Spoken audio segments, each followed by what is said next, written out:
Hello and welcome back to Bits and Bobs. Today's video is all about the 1835 half crown from the reign of King William IV.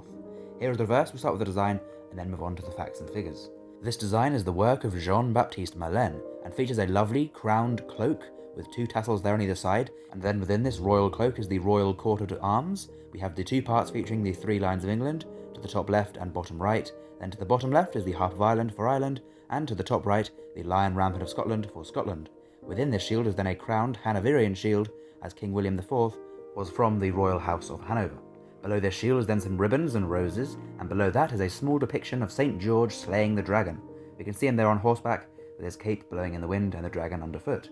To the left and right of this is the date, 1835, and to the left is the anno, a Latin word just basically meaning it's 1,835 years after the death of Christ. So, we now move here on to the obverse of the coin, where we can see a portrait of King William IV, facing to the right, uncrowned and with no laureate in his hair. This is the only portrait of him used in British coins during his reign.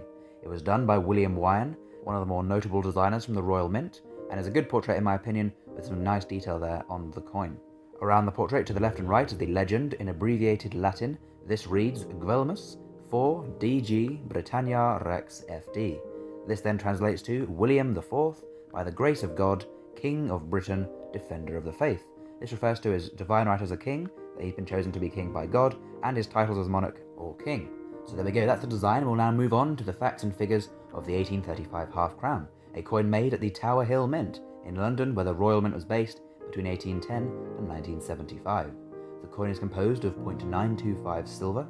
This is 92.5% pure silver, or known as sterling silver, and was the standard silver purity for silver coins before 1920, when they were debased. The weight of the coin was standardized in 1816 and is 14.14 grams, a constant until 1970, and the diameter also unchanged since 1816, 32 millimeters, so quite a big coin to use, one of the larger coins in change. The mintage is not very large though, only 281,952 made, and therefore is one of the rarer dates, a more scarce and hard to find date of half crown. A half crown coin is a 30 pence piece. This is then 2 shillings and 6 pence, 2.5 shillings, which is 1/8 of a pound sterling under the pre-decimal money system used in 1835. And then back in 1835, when the coin was made, a half crown had a buying power of £20 and 32 pence today. So a half crown back then was very, very similar to having a £20 note today, or a half crown back then, similar buying powers within their respective time periods. And the coin was then demonetized in 1969 in the run-up to decimalisation, set to happen a few years later. Now then, moving on to the value of a coin today for collectors. In poor condition it will sell for around £65, fine condition £150, £750 in extremely fine condition, and £1,500 in uncirculated grade. So some very high prices there, as this coin is a desirable and rare date of half crown, a key date to find for older half crowns if you're doing a date run.